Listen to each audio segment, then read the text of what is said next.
Welcome back to this week's episode of the Sideline Squeeze. I'm Victoria Daly. And I'm Lindsay and We have a packed day of sports from Syracuse football to SU lacrosse and then to the WNBA Draft. So, getting started with Syracuse football, they had their spring game this past weekend. And for viewers who don't know, the spring game is when Syracuse splits up their squad into two teams and they scrimmage against each other. So it kind of gives fans a little taste of the action before the start of the season in August. And it lets fans, see the new additions to the squad. So, one of the big additions that fans wanted to see is the LSU transfer quarterback Ricky Collins, but unfortunately he didn't play. He was sidelined due to a hand injury in the spring game. Yeah, I was at this game and I was so excited to see, the first look at Ricky Collins because he didn't have much playing time when he was at LSU. So, this was really the first look that Syracuse fans had at seeing him. And when I got to the Dome along with the other fans, we were kind of, upset to see that he was out with an injury, but we did get to see the backup in Jakari Williams and Michael Johnson Jr., who just announced that he's hitting the transfer portal.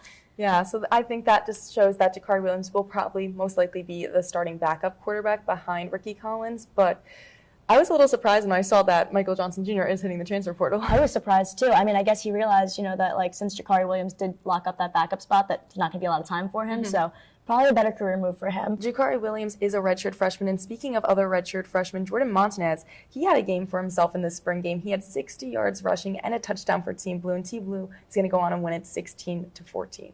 It was a bit of a low-scoring game, so I do think if Ricky Collins was playing, I hope that there'd be a lot more an energy and scores and around it, but Coach Fran Brown, he said he isn't worried, and there's so much time until August when Syracuse takes on Tennessee. Agreed. I do think that there would have been a lot more energy had Collins been playing, but there was some excitement in the Dome because Dwight Freeney was there, the former Syracuse alum and Pro Football Hall of Famer, so it was super exciting that he's joined the coaching staff and he's going to be working in player development. Yeah, he was drafted in 2002 by the Indianapolis Colts, and just last season his jersey number 54 was retired in the Dome. So it's kind of nice having, someone from the former alma mater coming back and joining the squad, and I think that's really going to help in the player development because he's been in the NFL, he knows, so he's going to help develop these players. Agreed. It's going to be huge having him on campus. And then also, there were talks months back about there being a spring game with Syracuse and Colorado.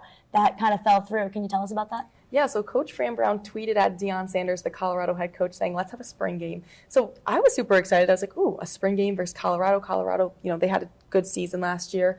But then they filed that joint request to the NCAA because Deion Sanders was like, yeah. But the NCAA did deny the request, saying they thought they had concerns of unfair advantages to other programs, unfair advantages of recruiting, and they thought it would put academic stress on the players because, it's almost the end of the school year, so someone would have to be at an away game. So they did deny it. So for now, fans are just stuck with the traditional SU spring game.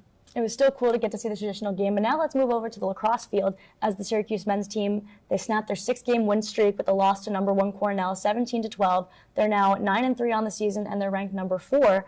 And Owen Hiltz led the way in this game. He had 4 goals and 2 assists. And the guy who always does it all, Joey Spallina, he had another career milestone. He hit his 100th career goal. He has 27 goals, 34 assists on the season, adding up to 61 points. And he just was nominated for the T. Wharton Award, I believe that's how you say it, which recognizes the best college lacrosse players each season. So he's just having a season. He really is. And I mean, it was an all-around team effort for Cornell. They had 10 players on their roster register a point in this game. So, they're ranked number 1 for a reason. They're just a great team. And that concludes the non-conference play for the Syracuse men's team, and they're going to return to ACC play as they take on Duke this Saturday, and Duke's number 12, so it's a big ranked matchup. Yes, and Syracuse women's lacrosse, they did just finish their regular season. They did lose to number 2 seed Boston College, 17-2. But you know what? They finished the season 9-7, and they're heading into the ACC tournament play on Wednesday. They're going in the 6th seed, playing the number 3 seed Stanford. So hopefully SU women's lacrosse can jump back in the ACC tournament. Yes, it's definitely a big weekend for lacrosse coming up and a big week to see, how the women do in this tournament. But now let's move over to another women's sport in the WNBA Draft. Paige Beckers went number 1 in this draft, which is super exciting. I think it was so full circle for Paige. UConn women's basketball just won the NCAA championship on the women's side. So I think that, they just win. She just went first round to the Dallas Wings. She was there with teammate AZ Fudd, Gino Oriema. I just think it was just so full circle, and I was just so happy for her. I mean, it's awesome to see. And the other top picks in the draft, at number 2, the Seattle Storm took the French center Dominique Malonga. And then at number 3, the Washington Mystics took Notre Dame star Sonia Citron. So just great to see, all these great players getting drafted. And, reminiscent of the draft last year, which had the highest viewership.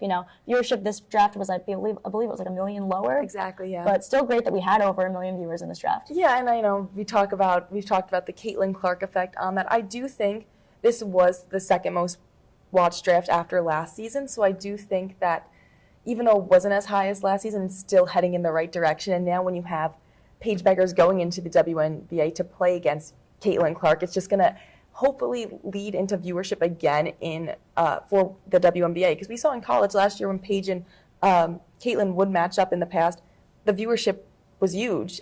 So now that they're going to be playing against each other in the WNBA, I'm hoping that will kind of carry over, and hopefully this trend of more viewership on women's sport will keep continuing. I agree. I think it's definitely going to continue. The more that we have those like household names players in the league, that the viewership is totally going to increase with that, and we hope that it will. We definitely are rooting for women's sports to be on the up and up. So thank you for watching today on this week's edition of the Sideline Squeeze. And next week is actually going to be our last ever episode. I know, we're very upset, but definitely make sure to tune into that. So thank you for watching. I'm Lindsay and I'm Victoria Daly. We'll see you next week.